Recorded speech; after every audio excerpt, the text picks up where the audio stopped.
ನಮಸ್ಕಾರ. ನನ್ನ ಹೆಸರು doctor S C Shyamasundar, consultant radiation oncologist, precision oncology clinic. ಇವತ್ತು ನಾವು ರೇಡಿಯೋಥೆರಪಿ ಅಥವಾ ವಿಕಿರಣ ಚಿಕಿತ್ಸೆ ಬಗ್ಗೆ ಮಾತಾಡೋಣ. ವಿಕಿರಣ ಚಿಕಿತ್ಸೆ ಅಥವಾ ರೇಡಿಯೋಥೆರಪಿ ಅಂದರೆ ಏನು, ಅದು ಯಾವ ರೀತಿ ಮಾಡೋದು ಮತ್ತು ಅದರ ಡೂಸ್ ಆ್ಯಂಡ್ ಡೋಂಟ್ಸ್, ಇದ್ರ ಬಗ್ಗೆ ಇವತ್ತು ಡಿಸ್ಕಸ್ ಮಾಡೋಣ. ಸೊ ವಿಕಿರಣ ಚಿಕಿತ್ಸೆ ಅಥವಾ ರೇಡಿಯೋಥೆರಪಿ ಬಂದು ಕ್ಯಾನ್ಸರ್ ರೋಗದ ಒಂದು ಟ್ರೀಟ್ಮೆಂಟ್.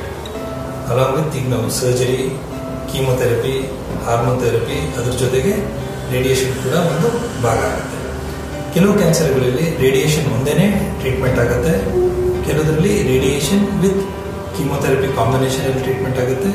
ಇನ್ನು ಕೆಲವು ಲೈಕ್ ಸ್ತನದ ಕ್ಯಾನ್ಸರ್ ಅಂದರೆ ಬ್ರೆಸ್ಟ್ ಕ್ಯಾನ್ಸರ್ ಅಂತ ಕಡೆ ಸರ್ಜರಿನೂ ಬೇಕಾಗುತ್ತೆ, ಕೀಮೊಥೆರಪಿನೂ ಬೇಕಾಗುತ್ತೆ, ರೇಡಿಯೇಷನ್ ಕೂಡ ಬೇಕಾಗುತ್ತೆ. ಸೊ ಇದು ರೇಡಿಯೇಷನ್ ಅಂದರೆ ಏನು? ರೇಡಿಯೇಷನ್ ಏನಂದರೆ ಇಟ್ ಈಸ್ ಜಸ್ಟ್ ಎಕ್ಸ್ರೇಸ್. ಈಗ ನಾವು ಎಲ್ಲಾದರೂ ಕೈ ಫ್ರ್ಯಾಕ್ಚರ್ ಆದರೆ ಎಕ್ಸ್ರೇ ಮಾಡ್ಕೊತೀವಿ, ಅಥವಾ ಕೆಮ್ಮು ಬಂದರೆ ಚೆಸ್ಟ್ ಎಕ್ಸ್ರೇ ಮಾಡಿಸ್ಕೊತೀವಲ್ಲ, ಅದೇ ರೀತಿ. ಸೊ ಈ ಎಕ್ಸ್ರೇಗಳನ್ನೇ ನಾವು ರೇಡಿಯೇಷನ್ ಅಂತ ಹೇಳೋದು. ಇದೇ ಎಕ್ಸ್ರೇಸು ನಾವು ರೇಡಿಯೇಷನ್ಗೂ ಯೂಸ್ ಮಾಡ್ತೀವಿ, ನಾರ್ಮಲ್ ಎಕ್ಸ್ರೇಲ್ಲೂ ಯೂಸ್ ಮಾಡ್ತೀವಿ, CT ಸ್ಕ್ಯಾನಲ್ಲಿ ಯೂಸ್ ಮಾಡ್ತೀವಿ. ವ್ಯತ್ಯಾಸ ಏನು ಅಂದರೆ, ಈಗ ನಾರ್ಮಲ್ ಕನ್ವೆನ್ಷನಲ್ ಎಕ್ಸ್ರೇ ಅಂತ ಏನು ಹೇಳ್ತೀವಿ, ನಾರ್ಮಲ್ ಕೈ ಫ್ರ್ಯಾಕ್ಚರ್ ಆದಾಗೆಲ್ಲ ಹೋಗಿ ಮಾಡಿಸ್ತೀವಲ್ಲ, ಅದರಲ್ಲಿ ಲೋ ಎನರ್ಜಿ ಎಕ್ಸ್ರೇ ಇರುತ್ತೆ. ಅದೇ ನೀವು CT ಸ್ಕ್ಯಾನ್ ಮಾಡಕ್ಕೆ ಹೋದಾಗ ಇನ್ನೂ ಸ್ವಲ್ಪ ಹೈಯರ್ ಎನರ್ಜಿಯಲ್ಲಿ ಇರುತ್ತೆ.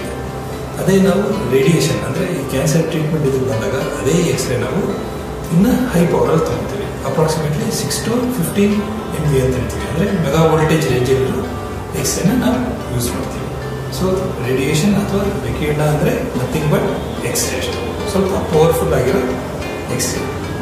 ಸೊ ಈ ಎಕ್ಸ್ರೇಗಳನ್ನ ನಾವು ಹೇಗೆ ಪ್ರೊಡ್ಯೂಸ್ ಮಾಡ್ತೀವಿ ಅಂದರೆ, ನಮ್ಮ ಹತ್ರ ಒಂದು ಯಂತ್ರ ಇರುತ್ತೆ, ಮೆಷಿನ್. ಅದು ಬಂದು ಲೀನಿಯರ್ ಆಕ್ಸಿಲರೇಟರ್ ಅಥವಾ ಲಿನ್ಯಾಕ್ ಅಂತ ಹೇಳ್ತೀವಿ. ಸೊ ಈ ಲಿನ್ಯಾಕ್ ಅನ್ನೋದು ಎಲೆಕ್ಟ್ರಿಸಿಟಿ ಮೂಲಕ ಈ ಎಕ್ಸ್ರೇಸ್ನ ಪ್ರೊಡ್ಯೂಸ್ ಮಾಡುತ್ತೆ. ಸೊ ಅದೇನು ಎಕ್ಸ್ರೇಸ್ ಪ್ರೊಡ್ಯೂಸ್ ಆಗುತ್ತೆ ಅದನ್ನ ನಾವು ಹಂಗೆ ಪೇಷಂಟ್ ಮೇಲೆ ಟ್ರೀಟ್ಮೆಂಟ್ಗೆ ಉಪಯೋಗಿಸಲ್ಲ. ಈ ಎಕ್ಸ್ರೇಗಳನ್ನ ನಾವು ಮಾಡಿಫೈ ಮಾಡ್ತೀವಿ, ಅಂದರೆ ಅದನ್ನು ಹೈ ಪವರ್ ಮಾಡ್ತೀವಿ, ಲೋ ಪವರ್ ಮಾಡ್ತೀವಿ, ಅದೆಷ್ಟು ದೊಡ್ಡದಿರಬೇಕು, ಎಷ್ಟು ಸಣ್ಣ ಇರಬೇಕು, ತುಂಬ ಪ್ರಿಸೈಸ್ ಆಗಿರಬೇಕಾ ಅಥವಾ ಅಗಲವಾಗಿರ್ಬೇಕಾ. ಇದೊಂದು ಚಿಕ್ಕ ಟ್ಯೂಮರ್ ಟ್ರೀಟ್ ಮಾಡಬೇಕು, ಅದಕ್ಕೆ ತಕ್ಕದಂಗೆ ನಾನು ರೇಡಿಯೇಷನ್ ಮಾಡಬೇಕಾಗುತ್ತೆ. ಅದೇ ದೊಡ್ಡ ಜಾಗ ಟ್ರೀಟ್ ಮಾಡಬೇಕು, ಅದನ್ನು ತಗೋಬೇಕು. ಸೊ ನಾವು ಆ ಮಿಷಿನಲ್ಲಿ ಅದರದ್ದು ಇಂಟೆನ್ಸಿಟಿ ಎಷ್ಟಿರಬೇಕು, ಅದ್ರ ಶೇಪ್ ಯಾವ ರೀತಿ ಇರಬೇಕು, ಯಾವ ಕಡೆಯಿಂದ ಎಷ್ಟು ಹೋಗ್ಬೇಕು ಅನ್ನೋದನ್ನೆಲ್ಲ ನಾವು ಕಂಟ್ರೋಲ್ ಮಾಡ್ತೀವಿ.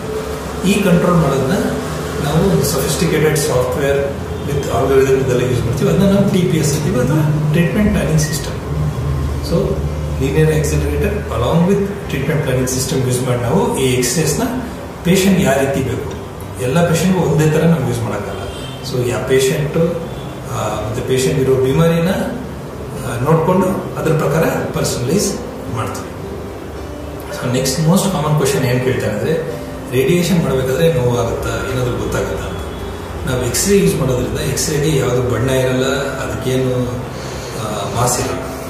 ಸೊ ಎಕ್ಸ್ರೇ ನಾವು ನೋಡೋಕ್ಕಾಗಲ್ಲ, ಅದ್ರ ಸ್ಪರ್ಶಿಸೋಕ್ಕಾಗಲ್ಲ. ಸೊ ಪೇಷಂಟ್ನ ಯಾವಾಗ ನಾವು ಟ್ರೀಟ್ಮೆಂಟ್ ತೊಗೊತಿರ್ತೀವೋ ಅವ್ರಿಗೆ ಯಾವುದೇ ರೀತಿಯಾದ ಬಿಸಿ ಆಗೋದಾಗಲಿ, ನೋವಾಗೋದಾಗಲಿ, ಯಾವುದೇ ರೀತಿಯ ಸೆನ್ಸೇಷನ್ ಆಗಲ್ಲ, ಅವ್ರಿಗೆ ಯಾವುದೇ ರೀತಿಯಾದ ಒಂದು ಸ್ಪರ್ಶ ಗೊತ್ತಾಗಲ್ಲ. So radiation absolutely painless. ಆದರೆ ರೇಡಿಯೇಷನ್ ಏನೂ ಸೈಡ್ ಎಫೆಕ್ಟ್ ಇಲ್ವಾ, ಅದರಿಂದ ಏನೂ ಇದಾಗಲ್ವಾ ಅಂದರೆ ಆ ಥರನೂ ಇಲ್ಲ. ರೇಡಿಯೇಷನ್ ಕೊಡ್ತಾ ಕೊಡ್ತಾ ಏನಾಗುತ್ತೆ, ಓವರ್ ಟೈಮ್ ಕೆಲವು ಸೈಡ್ ಎಫೆಕ್ಟ್ ಅಥವಾ ರಿಯಾಕ್ಷನ್ಸ್ ಅಂತ ಹೇಳ್ತೀವಿ, ಅದಾಗುತ್ತೆ. ಸೊ ಅದು ಸ್ಪೆಸಿಫಿಕ್ ಆಗಿ ಅದು ಯಾವ ಭಾಗಕ್ಕೆ ಕೊಡ್ತೀವೋ ಆ ಭಾಗದ ಮೇಲೆ. ಫಾರ್ ಎಕ್ಸಾಂಪಲ್, ಈಗ ಕತ್ತಿಗೆ ರೇಡಿಯೇಷನ್ ಕೊಡ್ತಾ ಇದ್ದೀವಿ ಅಂದರೆ ಕತ್ತು ಚರ್ಮ ಭಾಗದಲ್ಲಿ ಸ್ವಲ್ಪ ಡಿಸ್ಕಲರೇಷನ್ ಆಗ್ಬೋದು. ಓಕೆ, ಆಮೇಲೆ ಗಂಟ್ಲು ಒಳಗಡೆ ಸ್ವಲ್ಪ ನುಂಗ್ಲಿಕ್ಕೆ ಇದೆಲ್ಲ ಕಷ್ಟ ಆಗ್ಬೋದು, ಚಿಕ್ಕ ಗಾಯ ಆಗ್ಬೋದು. ಸೊ ಅದನ್ನ ಮ್ಯೂಕೋಸೈಟಿಸ್ ಅಂತೀವಿ, ಆಚೆ ಆಗೋದನ್ನ ಡರ್ಮಟೈಟಿಸ್ ಅಂತೀವಿ. ಸೊ ಈ ಥರ ರಿಯಾಕ್ಷನ್ಸ್ ಆಗುತ್ತೆ. ಬಟ್ ಎಲ್ಲರಿಗೂ ಒಂದೇ ಥರ ಆಗುತ್ತೆ ಅನ್ನೋದಲ್ಲ. ಸೊ ಈಚ್ ಪೇಷಂಟ್ ಮೇಲೆ ಹೋಗುತ್ತೆ, ಮತ್ತು ಯಾವ ಭಾಗನ ನಾವು ಟ್ರೀಟ್ಮೆಂಟ್ ಮಾಡ್ತಿದ್ದೀವಿ ಅನ್ನೋದ್ರ ಮೇಲೂ ಹೋಗುತ್ತೆ. ಸೊ ಬೇರೆ ಬೇರೆ ಭಾಗದಲ್ಲಿ ಬೇರೆ ಬೇರೆ ರೀತಿಯಾದ ಸೈಡ್ ಎಫೆಕ್ಟ್ ಬರ್ತದೆ. ಸೊ ನೆಕ್ಸ್ಟ್ ಬಂದು ಈ ರೇಡಿಯೇಷನ್ ಎಲ್ಲೆಲ್ಲಿ ಯೂಸ್ ಮಾಡ್ತೀವಿ ಅಂತ. ಸೊ ಮೋಸ್ಟ್ ಕಾಮನ್ಲಿ ರೇಡಿಯೇಷನ್ನ ಕ್ಯಾನ್ಸರ್ಗಳಲ್ಲಿ ಯೂಸ್ ಮಾಡ್ತೀವಿ. ಆದರೆ ಕ್ಯಾನ್ಸರ್ ಹೊರತುಪಡಿಸು ಕೆಲವು ನಾನ್ ಕ್ಯಾನ್ಸರಸ್ ಕಂಡೀಷನ್ಸಲ್ಲೂ ರೇಡಿಯೇಷನ್ನ ಉಪಯೋಗಿಸ್ತೀವಿ. ಫಾರ್ ಎಕ್ಸಾಂಪಲ್ ಮೆನಿಂಜಿಯೋಮ ಆಗ್ಬೋದು, ಅಥವಾ ಶ್ವಾನೋಮ ಅಂತ ಹೇಳ್ತೀವಿ. ಸ್ಮಾಲ್ ಗಡ್ಡೆಗಳು, ಕ್ಯಾನ್ಸರ್ ಗಡ್ಡೆಗಳಲ್ಲ, ಸಣ್ಣ ಗಡ್ಡೆಗಳು, ಬಟ್ ಅಲ್ಲೂ ಕ್ಯಾನ್ಸರ್ ಇದು ರೇಡಿಯೇಷನ್ ನಾವು ಯೂಸ್ ಮಾಡ್ಬೋದು. ಇನ್ನೊಂದು ಕೀಲಾಯ್ಡ್ ಅಂತ ಹೇಳ್ತೀವಿ, ಅಂದರೆ ಈಗ ಎಲ್ಲಾದರೂ ಆಪರೇಷನ್ ಏನಾದರೂ ಆದರೆ ಅದು ಮಚ್ಚೆ ಆಗುತ್ತಲ್ಲ, ಆ ಮಚ್ಚೆ ಕೆಲವರಿಗೆ ತುಂಬ ದಪ್ಪ ಆಗುತ್ತೆ. ಸೊ ಅಂಥವ್ರಲ್ಲೂ ಯೂಸ್ ಮಾಡ್ಬೋದು. ಅದು ಬಿಟ್ಟು ಕೆಲವು ಫಂಕ್ಷನಲ್ ಡಿಸಾರ್ಡರ್ಸ್ ಅಂತ ಹೇಳ್ತೀವಿ ಬ್ರೈನಲ್ಲಿ, ಪಾರ್ಕಿನ್ಸೋನಿಸಮ್ ಆಗ್ಬೋದು, ಮತ್ತೊಂದಾಗ್ಬೋದು, ಅಲ್ಲಿ ಕೂಡ ರೇಡಿಯೇಷನ್ನ ರೋಲ್ ಇದೆ. ಇದ್ರ ಬಗ್ಗೆ ನಾನು ಮತ್ತೊಂದು ವಿಡಿಯೋದಲ್ಲಿ ನಿಮಗೆ ತಿಳಿಸ್ಕೊಡ್ತೀನಿ. ಬಟ್ ಈಗ ರೇಡಿಯೇಷನ್ ಅಂದರೆ ಏನೂ ಅಲ್ಲ, it is just simple x-ray. Linear accelerator ಅನ್ನೋ ಒಂದು ಯಂತ್ರದಿಂದ ಅದನ್ನ ಪ್ರಿಪೇರ್ ಮಾಡ್ತೀವಿ. ಆಮೇಲೆ TPS ಯೂಸ್ ಮಾಡಿ ಅದು ಈಚ್ ಪೇಷಂಟ್ಗೆ ಬೇರೆ ಬೇರೆ ರೀತಿಯಲ್ಲಿ ಕೊಡ್ತೀವಿ. It is absolutely painless procedure.